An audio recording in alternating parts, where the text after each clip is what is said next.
வள்ளலார் வெளியிட்ட அவள் கையால கல்பட்டு ஐயா கிட்ட 4 திருமுறைகள் அச்சடிக்கப்பட்டு தொழூர் வேலாயுதனால் தொகுக்கப்பட்டு வள்ளல் பெருமானுடைய ஆலோசனையின்படி பாடல்களை வரிசைப்படுத்தப்பட்டு முதல் 4 திருமுறைகள் வள்ளல் பெருமானால் கல்பட்டு ஐயாவிடம் வெளியிடப்பட்டது. அப்படிப்பட்ட அந்த 4 திருமுறைகளில் முதல் திருமுறையுடைய முதல் பாடல் திருவடி புகழ்ச்சி. வள்ளலார் பாடிய முதல் பாடல் வேறு. ஆனால் வள்ளலார் முதல் பாடலாக அருட்பாவிலே வைக்க சொன்ன பாடல் திருவடி புகழ்ச்சி. இதை சன்மார்க்க அன்பர்கள் ஆழ்ந்து சிந்திக்க வேண்டும். ஏன் வள்ளலார் பாடின முதல் பாடல் வேறு, ஆனால் வள்ளலார் வைக்க சொன்ன திருமுறைகள் 4 முதல் திருமுறையுடைய முதல் பாடல் திருவடி புகழ்ச்சி. அப்போ சன்மார்க்கத்தில் முதலில் நாம் தெரிந்து கொள்ள வேண்டிய அடி எதுன்னா இறைவனுடைய திருவடி. இப்போ புறம் சார்ந்து கொள்கைகள், ஆனால் நமக்குள்ள நாம் வழிபட சொல்ல இறைவனுடைய திருவடி என்கிற அருட்பெருஞ்சோதி ஆண்டவருடைய திருவடியை நாம் முதலில் வணங்க கற்றுக்கொள்ள வேண்டும். அதனால தான் திருவடி புகழ்ச்சியை முதல் வச்சார். அந்த திருவடி புகழ்ச்சியை முதலில் வைத்த வள்ளலார் அது தொடர்ச்சியாக வருகின்ற பாடல்கள் பூரா என்ன கருத்து சொல்கிறாருன்னா இந்த மனம் படுகிற பாடு தான் சொல்கிறார். இந்த மனம் எனது வசத்தில் டிக்கலையேப்பா, நான் நல்ல வழிக்கு போகணும்னு நினைக்கிறேன், ஆனால் என் மனம் என்னை விடமாட்டேங்குது, அது இந்த தப்பான செயலுக்கு தான் தூண்டுது, எனக்கு சேர்க்க சரியில்லை, நட்பு சரியில்லை, இதெல்லாம் நான் எப்படி திருத்திக்கிறதுன்னு கேட்டால் எனக்கு வழி தெரியல, நான் கடவுளை உங்ககிட்ட வந்து நிற்கிறேன், ஆனால் நீயும் வாய் திறந்து ஒரு பேச்சு சொல்ல மாட்டேன்ற, வான் கூட சொல்ல மாட்டேன்ற, என்னையா கடவுள் நீ, இப்படி கேள்வி கேட்டு கேட்டு நம்ம சிந்திக்க வைக்கிறார். இந்த கடவுளெல்லாம் உண்மையான கடவுளா, உன்னுடைய கருத்து உங்ககிட்ட இருக்கிற திருவடியை நீ உங்ககிட்ட நீ வழிபட சொல்ல உனக்குள்ள அது வந்து விளக்கங்களை சொல்லும், உன்னுடைய அறிவு விளக்கங்களை சொல்லும். ஆனால் நீ வந்து புறத்தில் இருக்கிற கடவுள் போல உண்மை கிடையாது, அதுகிட்ட போய் என்ன வேணுனாலும் பதில் எங்கேருந்து வரும், உனக்குள்ளேருந்து தான் வரணும்.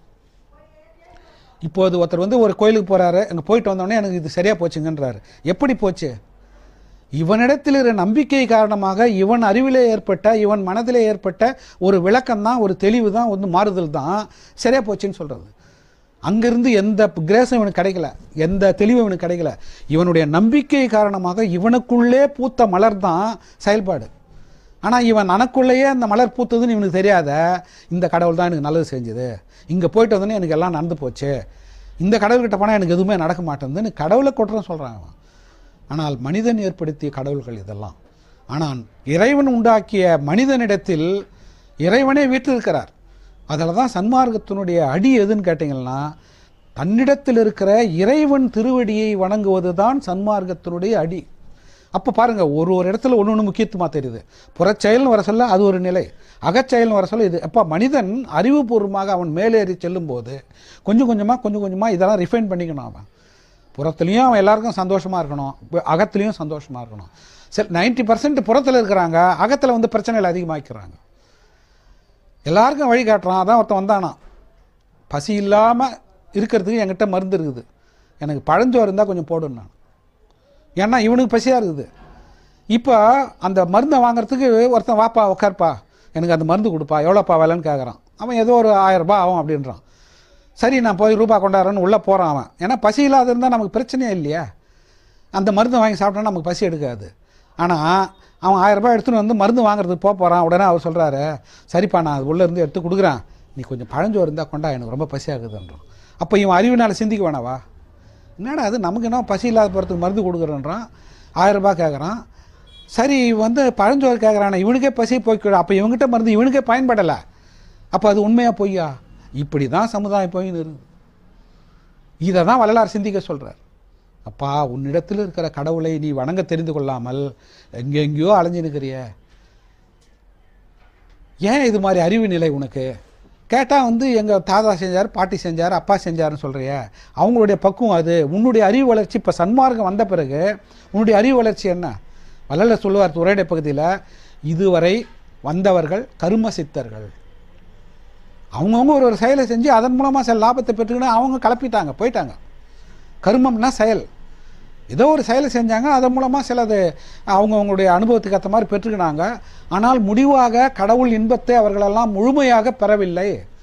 இதுவரை வந்தவர்கள் கர்ம சித்தர்கள். இப்போது வள்ளல் காலம் தொட்டி சொல்கிறார் அவர், இப்போது அதாவது அதுக்கு என்ன பொருள் கேட்டிங்கன்னா, என் தொடங்கி இப்போ நான் சொல்லுகிற இந்த விளக்கத்திற்கு பிறகு இனி சன்மார்க்க காலம், இனி சன்மார்க்கம் விளங்கும். இதுதான் வள்ளல் பெருமான். அப்போ இதுவரை வந்தவர்கள் கர்ம சித்தர்கள்னு சொன்னாரே, ஏன் அப்போ இவங்கெல்லாம் என்ன அடைஞ்சாங்க, என்ன போனாங்கன்னா, அதை தான் அவர் சுருக்கமாக சொல்லிட்டார். அவங்கவுங்க ஒரு செயலை செஞ்சாங்க, ஒரு லாபத்தை பெற்றுக்கினாங்க, அவங்கவுங்க ஒரு நிலையில் இருக்கிறாங்க. ஆனால் கடவுளுடைய அந்த அருளை பூரணமாக பெற்றுக்கொண்டு இந்த உடலை ஒளி உடலாக மாற்றிக்கொண்டவர்கள் இல்லை. அடிதீட்டு சொல்றார், கர்ம சித்தர்கள் சொல்லிட்டார். இப்போது சன்மார்க்க காலம், இனி சன்மார்க்கம் விளங்கும். அப்போ இதுக்கு முன்னாடி 1500 வருஷத்துக்கு 2000 வருஷத்துக்கு முன்னாடி இருந்த சன்மார்க்கத்தில் இருந்தவங்க, அவங்க பேரெல்லாம் நமக்கு தெரியல. நந்தின்னு சொல்கிறோம், என்ன யார் ஒன்றும் தெரியாது. திருமூலர்னு சொல்கிறோம், அதுக்கும் ஒரு கட்டுக்கதை வச்சுட்டான். எங்கேயோ வந்தார் போனார், பரகாய சொன்னார், பசுக்கெல்லாம் ஆகுது, உடனே போனார், உடனே திருவாவடுதில்லை. இப்படி அவர்கள் வாழ்ந்த காலம் வேறு, மனிதன் அவர்களுக்காக கற்பிக்கப்பட்ட கதைகள் வேறு. அதில் எதுலேயுமே உண்மைகள் இல்லை, அவன் கற்பனையில் எழுதிட்டான். ஒரு அன்பர் வந்தார், ஒரு சாமியாரை பற்றி கொஞ்சம் அவருடைய வாழ்க்கை வரலாறு எழுதணும்னு என்கிட்ட கேட்டார். நான் அவர்கிட்ட ஒரு 30 வருஷம் ஈடுபாடு, நல்லா பழகி இருக்கிறான். சரின்னு அவருடைய வரலாறு எழுத ஆரம்பித்தான்.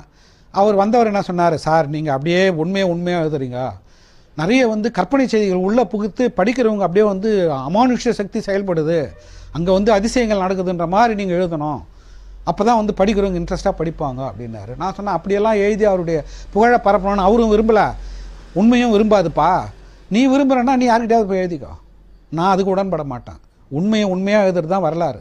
சத்திய சோதனன் வரலாறு காந்தியார் எழுதினார்னா அவர் பொய் எழுதலை, அதில் உண்மையாக எழுதியிருக்கிறார். தான் செஞ்ச தப்பையும் சொல்கிறாரு, தனக்கு நடந்த நல்லதையும் சொல்கிறாரு, தன்னுடைய அறிவுக்கு ஏற்பட்ட அமங்கலத்தையும் சொல்கிறாரு. அவர் எப்போல்லாம் தப்பு செஞ்சேன், நான் எப்படியெல்லாம் செஞ்சேன், எப்போல்லாம் நான் நல்லதை செஞ்சேன், எப்படி செஞ்சேன் அப்படின்னு சொல்கிறாரு. அது உண்மையாக சொல்கிறது தான் வரலாறு. அதை விட்டுட்டு நீங்கள் எக்ஸாஜரேட் பண்ணி எழுதுங்க, படிக்கிறவங்க அப்படி இவங்க எழுதுனவங்கெல்லாம் எக்ஸாஜரேட் பண்ணி எழுதியிருக்கிறாங்க. வள்ளலாருடைய வாழ்க்கைக்கு வரலாறு கூட உண்மையாக எழுத தெரியல யாருக்கும், எக்ஸாஜரேட் பண்ணி எழுதியிருக்கிறாங்க. ஆனால் நம்ம அருட்பா படித்தா அதை தெரிஞ்சுக்கலாம். அங்கே உண்மைகள் என்னன்றதை நீங்கள் அருட்பாவில் வள்ளல் பெருமான் தன்னுடைய வாழ்க்கை வரலாறை சிறு விண்ணப்பத்திலையும் பெரு விண்ணப்பத்திலையும் பாடல்கள் மூலமாகவும், குடும்ப கோஷம் என்கிற பகுதியில் 6வது திருமுறையுடைய கடைசி பகுதியில் குடும்ப கோஷம்னு ஒரு பகுதி இருக்குது. 58 116 பாட்டில் தன்னுடைய அந்த ஆன்மீக அனுபவங்களை தொகுத்து பாடலாக சொல்லியிருக்கிறார். சிறு விண்ணப்பம் பெரு விண்ணப்பத்தில் தன்னுடைய வாழ்க்கை வரலாறு சொல்லியிருக்கிறார். தான் என்ன தொழில் செஞ்சேன், தான் எப்படி இந்த சமுதாயத்தில் வாழ்ந்தேன், தனக்கு ஏற்பட்ட சோதனைகள் என்ன, இப்போ இதெல்லாம் சொல்கிறார். இதெல்லாம் படித்து தான் வாழ்க்கை வரலாறு. ஒன்று யாரோ ஒருத்தர் கற்பனையாக எழுதுனா நம்ம வாழ்க்கை வரலாறு எடுத்துக்கூடாது. எழுதுனவங்க பூரா மக்கள் கவர்ச்சிகரமாக அதை படித்தா இன்ட்ரெஸ்டாக இருக்குன்னு எழுதிட்டாங்க. அவங்க மேலே தப்பு இல்லை, ஏன்னா அப்படி இருந்த சமுதாயம் அது. ஒருத்தர் பெருமையாக சொன்னால் தான் அது என்னதுன்னு பார்ப்பான், உண்மையாக சொன்னால் அவரும் நம்மளை மாதிரி தான் அப்படின்வோம். அதனால் அப்படி தொகுத்து வச்சுருக்கிறாங்க. நம்ம அருட்பா படித்தோம்னா உண்மை தெரியும். அப்போ வள்ளல் பெருமான் சன்மார்க்கத்தினுடைய அடி என்கிற நிலையிலே இறைவனுடைய திருவடியை இந்த உடல் ஆலயத்தில் தெரிந்து கொண்டு வணங்குவது தான் முதல் நிலை. சன்மார்க்க சங்கம், கொள்கைகள், அப்புறம் தர்மசாலை, இதெல்லாம் புறச்செயல். ஆனால் இதை அப்படியே அகத்து கொண்டு போகணும். அப்போ அகத்து கொண்டு போக சொல்ல அவர் சொல்லுகிற சன்மார்க்கினுடைய முதல் வழிபாடு எதுன்னு கேட்டிங்கன்னா, இறைவனுடைய திருவடியை இந்த உடல் ஆலயத்தில் வணங்குவது. அந்த திருவடி எப்படி இருக்குன்னா ஒளியாக இருக்கிறது. அந்த திருவடி என்றால் என்னன்னு கேட்டிங்கன்னா, அதுதான் அந்த திருவடி புகழ்ச்சியை படித்தா அதுலேயே வள்ளல் பெருமான் சூசகமாக சொல்கிறார்.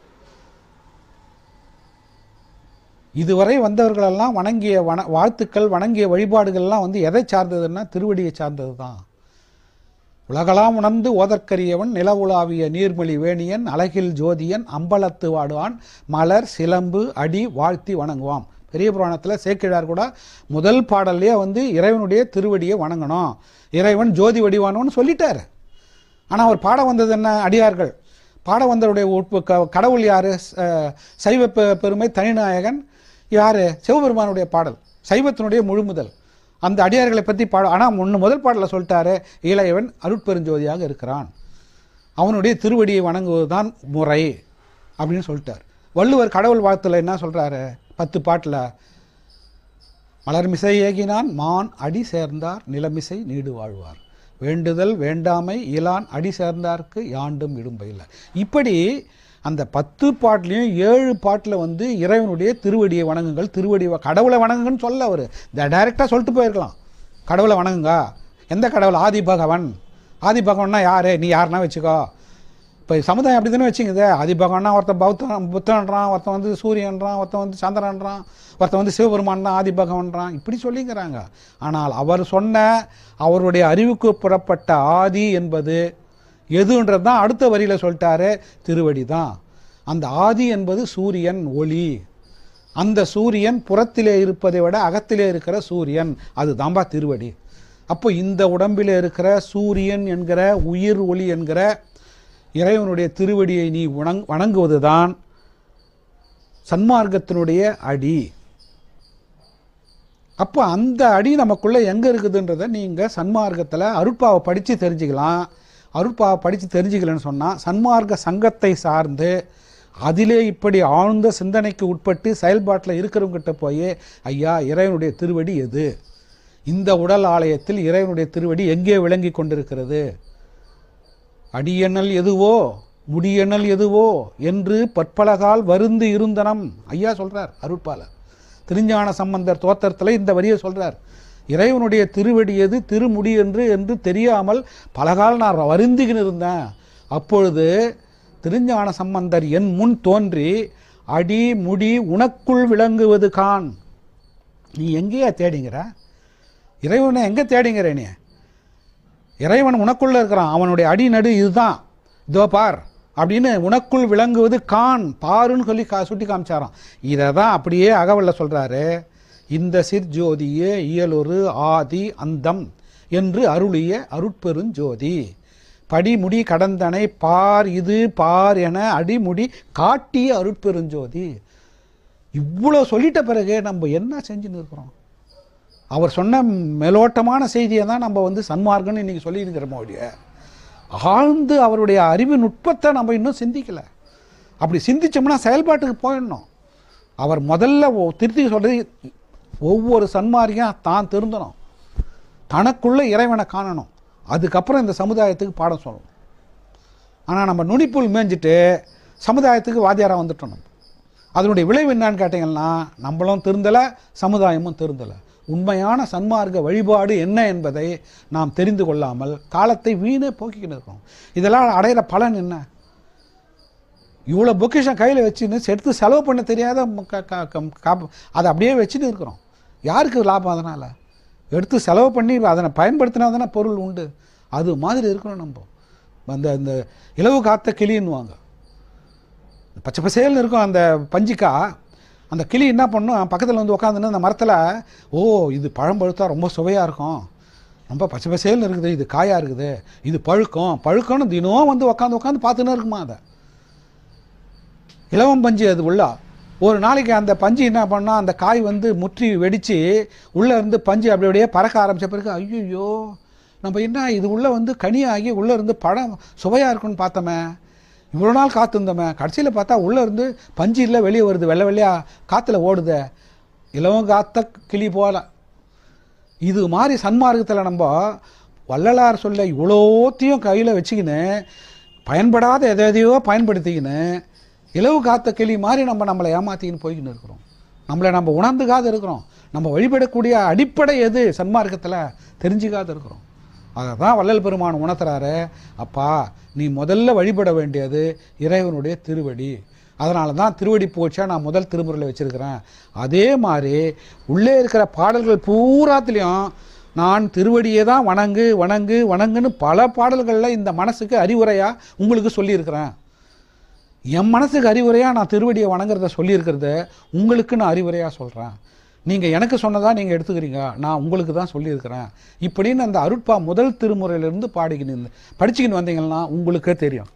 ஒரு உதாரணம் சொல்கிறேன் பாருங்கள். நீருண்டு பொழிகின்ற காருண்டு நிலனுண்டு விளைகின்ற விளைவுண்டு தேருண்டு பரியுண்டு கரியுண்டு அடிக்கினே பவர் எல்லாம் உண்டு. எப்போ? நின் திருவடி தியானம் உண்டாயில் அரசே. அப்போ உன்னுடைய திருவடி தியானம் உண்டாயில் எல்லா வளங்களும் நலங்களும் எனக்கு குறைவின்றி உண்டு. உண்டு உண்டு உண்டுன்னு சொல்லிக்கிற வள்ளலார் கடைசியில் என்ன சொன்னார்? நின் திருவடி தியானம் உண்டாயில் அரசே. அப்போ இந்த